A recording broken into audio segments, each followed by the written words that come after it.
ଜଙ୍ଗଲ ଯାହା ସମସ୍ତ ପଶୁ ପକ୍ଷୀ ଓ ସରୀସୃପମାନଙ୍କ ପାଇଁ ବାସସ୍ଥାନ। ଏଠି ସମସ୍ତେ ବଞ୍ଚିବା ପାଇଁ ନିଜ ନିଜ ଭିତରେ ସଂଘର୍ଷ କରିଥାନ୍ତି। ଆଉ ଏ ସଂଘର୍ଷ କେଉଁ ଅନାଦି କାଳରୁ ଚାଲି ଆସିଛି।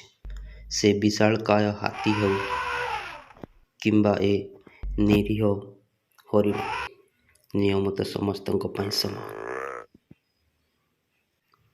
ମହାଶକ୍ତିଶାଳୀ ବାଘ କିମ୍ବା ଦୁର୍ବଳ ଠେକୁଆ, ସମସ୍ତେ ଏଠି ବଞ୍ଚିବା ପାଇଁ ଲଢ଼େଇ କରି ଆସୁଅଛନ୍ତି।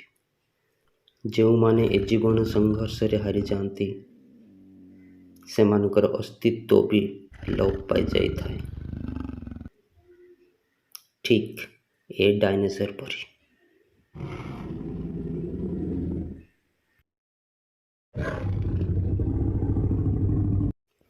ହଁ ଆଜ୍ଞା, ଏ ଜଙ୍ଗଲରେ ଅନେକ ମଜାଦାର କାହାଣୀ ମଧ୍ୟ ଭରି ରହିଛି। ମୁଁ ଆଜି ଆପଣମାନଙ୍କୁ ଏ ଜଙ୍ଗଲରେ ସ୍ୱାଗତ ଜଣାଉଛି।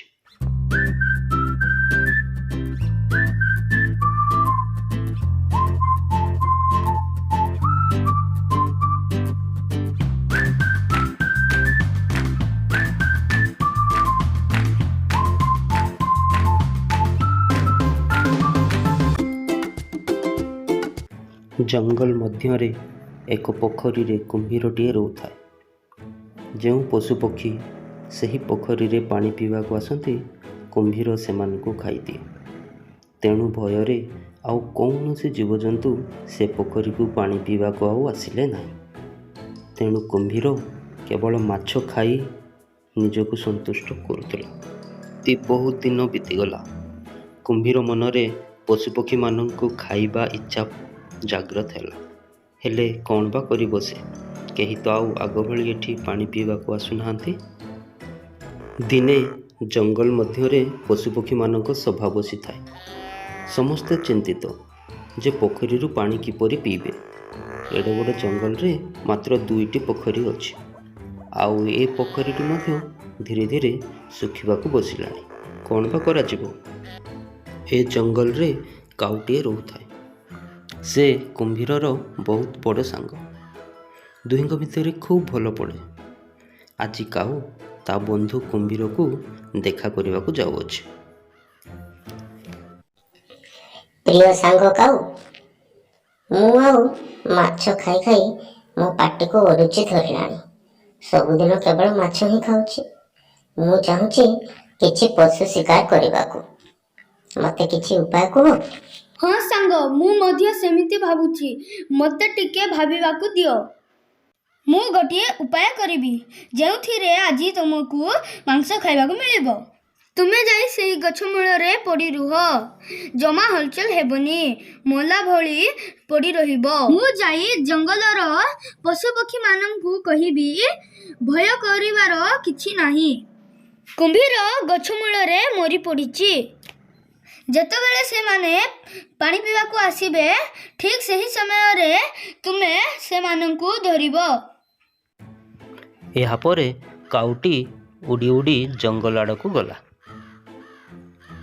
କାଉଟି ମନେ ମନେ ଭାବୁଥାଏ, ମୋତେ ଯେମିତି ହେଲେ ମୋ ସାଙ୍ଗ କୁମ୍ଭୀରକୁ ସାହାଯ୍ୟ କରିବାକୁ ହେବ। ତ ମୁଁ ଜଙ୍ଗଲକୁ ଯିବି, ଆଉ ଜଙ୍ଗଲରେ ପଶୁପକ୍ଷୀମାନଙ୍କୁ ଏଇ ବିଷୟରେ କହିବି। ଆରେ ଏ ତ ବିଲୁଆ ନନା, ଆକୁ କହିଲେ ସମସ୍ତେ ଆପେ ଖବର ପାଇଯିବେ। ଏ ବିଲୁଆ ନନା, କୁଆଡ଼େ ଯାଉଛ? ତୁମ ପାଇଁ ପରା ଖୁସି ଖବରଟି ଅଛି। କୁମ୍ଭୀର ଗଛ ମୂଳରେ ମରି ପଡ଼ିଛି। ତୁମେ ଓ ତୁମ ସାଙ୍ଗମାନେ ଯାଇ ଦେଖି ଆସ। ବର୍ତ୍ତମାନ କୁମ୍ଭୀର ମୃତ। ବିଲୁଆ ତ ବଡ଼ ଚତୁର। ସେ ଭାବିଲା, କାଉ କାହିଁକି କୁମ୍ଭୀରକୁ ଦେଖି ଆସିବା ପାଇଁ କହୁଛି। ତା ମନରେ ଟିକେ ସନ୍ଦେହ ହେଲା।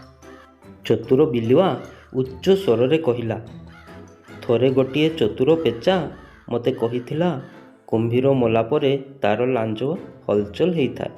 କାହିଁ ୟାର ତ ଲାଞ୍ଜ ହଲଚଲ ହେଉନାହିଁ। ବୋକା କୁମ୍ଭୀର ବିଲୁଆର ସବୁ କଥା ଶୁଣୁଥିଲା। ହଠାତ୍ ତାର ଲାଞ୍ଜକୁ ଏପଟ ସେପଟ କରି ହଲାଇଲା। ବର୍ତ୍ତମାନ ବିଲୁଆ ନିଶ୍ଚିତ ହୋଇଗଲା ଯେ ପ୍ରକୃତରେ କୁମ୍ଭୀର ବଞ୍ଚିଛି। ଜୀବଜନ୍ତୁମାନଙ୍କୁ ମାରି ଖାଇବା ସକାଶେ ସେ ଏଇଭଳି ନାଟ କରୁଛି। ବିଲୁଆ ପାଟି କରି କହିଲା, ଆରେ ମୂର୍ଖ, ତୁ ତୁମେମାନେ କ'ଣ ଜାଣିନାହଁ ଯେ ମଲା ପରେ କେହି ହଲଚଲ ହୁଅନ୍ତି ନାହିଁ? ମୁଁ ଯାଉଛି, ତୁମମାନଙ୍କ ବିଷୟରେ ଅନ୍ୟ ପଶୁମାନଙ୍କୁ କହିଦେବି। ତାପରେ ବିଲୁଆ ସେଠାରୁ ଦୌଡ଼ି ଯାଇ ଅନ୍ୟମାନଙ୍କୁ ଏହି କଥାଟି କହିଲା। କାଉଟି ବିଲୁଆର ଭୟରେ ସେଇଠାରୁ ଉଡ଼ି ପଳାଇଗଲା। ଆଉ ଶେଷରେ କୁମ୍ଭୀର ନିଜର ମୂର୍ଖାମି ଯୋଗୁଁ ପୁଣି ଥରେ ସେହି ପୋଖରୀରେ ଆଗ ଭଳି କେବଳ ମାଛ ଖାଇ ହିଁ ନିଜର ଜୀବନକୁ ବଞ୍ଚାଇଲା। ଏହି କାହାଣୀରୁ ଆମେ ଏହା ଶିଖିଲେ ଯେ ବେଳେବେଳେ ଆମ ମୂର୍ଖାମି ଯୋଗୁଁ ଆମ ପାଖକୁ ଆସୁଥିବା ସୁଯୋଗକୁ ଆମେ ହାତଛଡ଼ା କରିଥାଉ। ଆଜି ପାଇଁ ଏତିକି। ପୁଣି ଦେଖା ହେବ ଆଉ କିଛି ନୂଆ ମଜାଦାର କାହାଣୀରେ। ନମସ୍କାର।